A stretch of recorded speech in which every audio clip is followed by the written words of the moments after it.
What's going on, and welcome to another episode of Blonde Locks and Big Rocks. Today's video, unfortunately, not going to be a completely fun one, but something that has to get done nonetheless.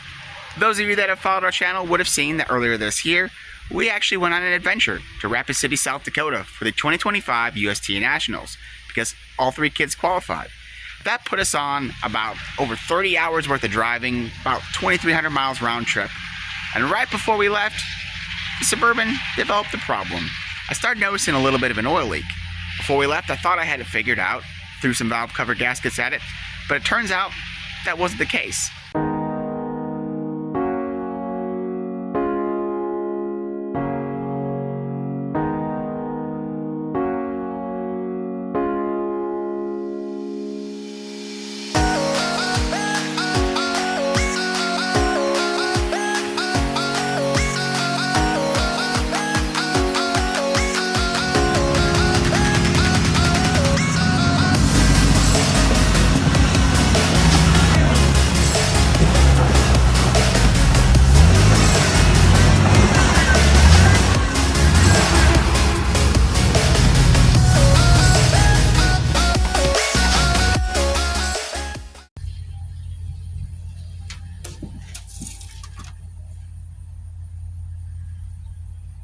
Now, unfortunately, when the valve cover gaskets didn't fix it, I was kind of out of time and didn't have a chance to dive any deeper into it. So I just went ahead and packed a couple quarts of oil, and anytime we stopped for fuel, a bathroom, or a rest break, I double checked the oil level and added as needed. And I thought, well, when we get back, I'll fix it. But when we got back, it was time to get ready to go to S'more. So, once again, I'll take care of it when we get back from that. And it's just kind of been a thorn in my side ever since. And I've noticed it start getting a little bit worse. Now, when I mean getting worse, I'm not talking about a gusher or a steady stream, but just this little annoying drip that basically marks its territory anywhere she goes. So let's go underneath and I'll show you exactly what I found. So I don't know how well it shows up on camera, but there's that bolt in the middle that's got that oil droplet on it. And when I start it up and let it run, after wiping it down, oil starts forming on that bolt head again. So I think with that, our oil pan gasket's leaking. But as you might be able to tell, it's starting to leak out here, and it's getting onto the exhaust, so you can definitely smell it while you're driving. So with that, it's time to drop the oil pan on this thing. So with wanting to drop the oil pan out of this, there is one kind of hurdle that you have to overcome that makes this job a little bit more difficult. And as you can see right there in the middle of the screen, that's the front differential. And being that this is four-wheel drive, you actually have to remove that in order to remove your oil pan. So it creates a little bit of a challenge. Now, pulling the differential is going to take a little bit of time, so unfortunately, the Jeep's going to have to sit outside for a little bit. So that means pulling it outside, getting the roof and doors put back on. So let's start there.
Alright, now that we got it in the garage and jacked up, we can kind of see a little bit more of what's going on here. As you can see, just from that little bit of time, she's already leaving a couple drops. So, as I said before, the differential's in the way. So that has to come down. But then also, this cross member right here, that has to come out. And you also have to unbolt the steering rack to drop that down to get that out of the way to get enough clearance to pull the oil pan out. So now that it's in the garage and jacked up, gonna start grabbing some tools and we'll get after it. So doing a little bit of research on the internet, it only shows I need a couple sockets. It looks like 10, 11, 15, 18, 21, and 24. So I went ahead and gathered all of that up, and let's crawl underneath there and start taking this apart. Okay, now that we got this cross member out, we are going to have to unbolt the front drive shaft so that we can get this differential out. Now, a good rule of thumb is, before you take it out, go ahead and mark how you take it out so you can put it back in exactly the same way. That's just going to reduce any risk of unwanted vibration. Also, at the same point in time, we are going to have to unbolt the half shafts from the differential. So we're going to mark that as well. Now, I don't have any kind of paint pen, but what I did do was borrow one of the girls' nail polish. So I'm just going to take this and basically make a stripe all the way down, and then we'll know exactly where it came off. Now, it's kind of hard to mark and film at the same time, so I had to put the camera down, but as you can see, I got my mark there. I went ahead and made a mark there, and then I also marked the other side. So now I can keep going, tearing this apart. So, as you can see, the differential's out. You can see now how to lower the steering rack. There is that line right there, which kind of gets in the way, but now that she's out, we've got access to the oil pan. So the next step's going to be drain the oil and drop the pan. So it's been a couple days. I had to go ahead and order a oil pan gasket. Now, I wouldn't say that I'm cheap. I like to think of it as thrifty. But just to give you an idea, I started to shop around for this oil pan gasket, right? And one of my first places I always check is Rock Auto. I think the gasket on Rock Auto was around $40, but then it was like $13 to ship it, so it was like $53 something, out the door. So I thought, well, I'll check my local O'Reilly's, and if they're only a couple dollars more, I might just get it locally. That way I've got it here, I can get it done. Well, that gasket was, for the same one, was like $73 something.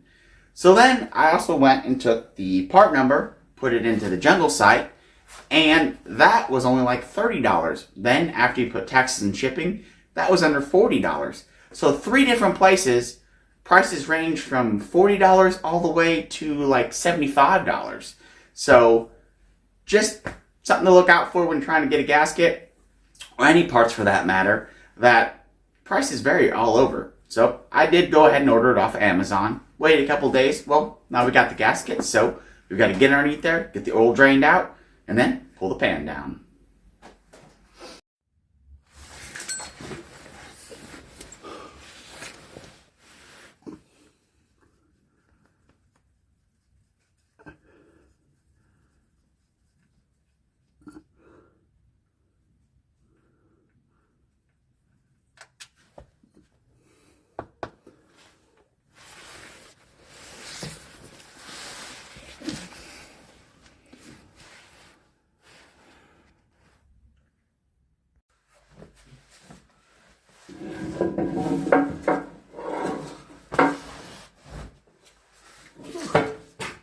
And just like that, the oil pan's out.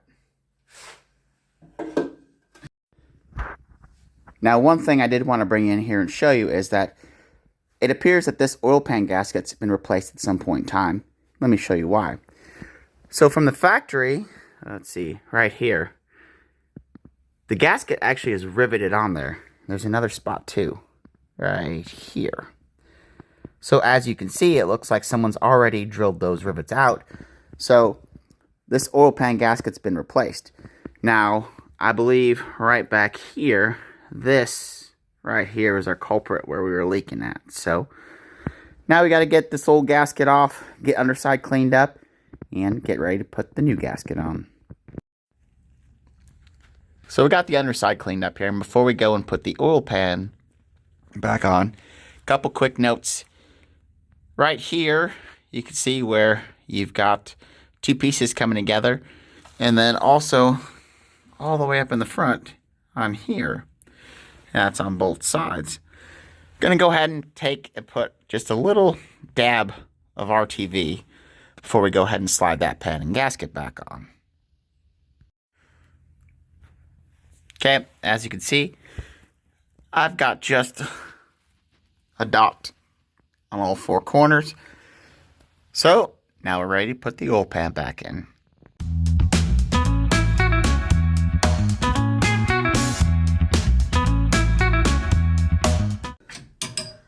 All right, and with that, the oil pan's in. Now we just got to go ahead and put the steering rack back in and then get the differential bolted back up again before we can drop this thing down and put oil back in it.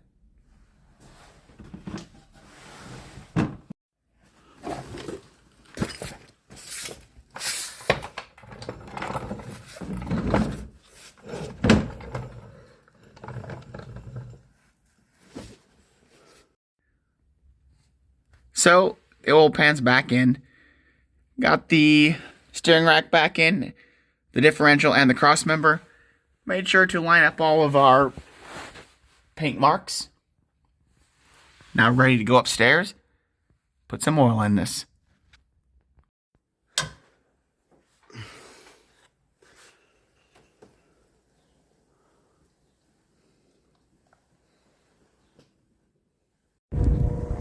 And just like that, she's back together again. It's only about 6 months later than the problem first started, but, you know, better late than never. She's ready to go for another adventure. As you can see, winter has come to the Midwest. I think it's about time I go home, take a shower. I got a bunch of oil in my hair. Maybe grab a cup of hot chocolate, and who knows? I might go get the Jeep out and go have some fun. Remember to like, subscribe, and share. And as always, there's no time like the present, so start them young. Until next time.